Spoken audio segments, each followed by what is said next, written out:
World Wildlife Conservation Day amasung International Cheetah Day pangthokre.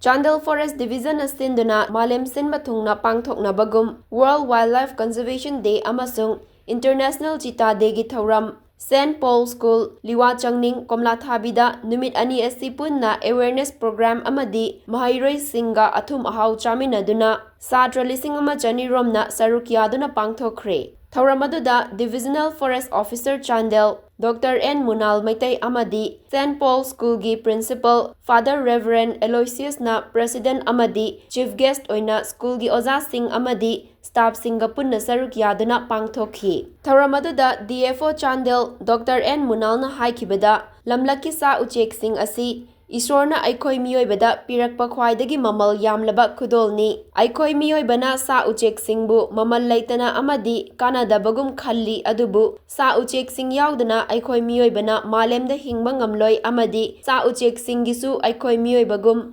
Malemda Hingbagi hak lay. Khwaidagi singba zibani hairiba Eikhoi Mioibana isagi apamba kharagidamak lamlaki Sa-Ucheksing bu nungsi haitana hatok piri. Asumna ngasidi Malemda minute mga khudingi mamal yamlaba ziba amamam mutsilakli. Matamamada Manipurda kai samu amadi samu gandana chingba achauba ziba kaya marang kaina lairami adubu makhoisu ngasidi chinbung wari oina laihore. Maramasina ngasigi satrasing amadi naharol singna punsindana Eikhoigi laizariba lamlaki Sa-Ucheksing asibu ngakpi senbiba changi. Eikhoina Eikhoigi mangkraba mamal yamlaba lamlaki Sa-Ucheksing adubudi amukhanna purakpa ngamdrabasu Eikhoigi hauzik laizariba sangai amadi lemhoriba lamlaki Sa-Ucheksing asidi Eikhoi punna hotnaduna kanminashi haina Dr. N. Munal DFO Chandel na tinkiba satrasing amadi miyamda appeal tauki.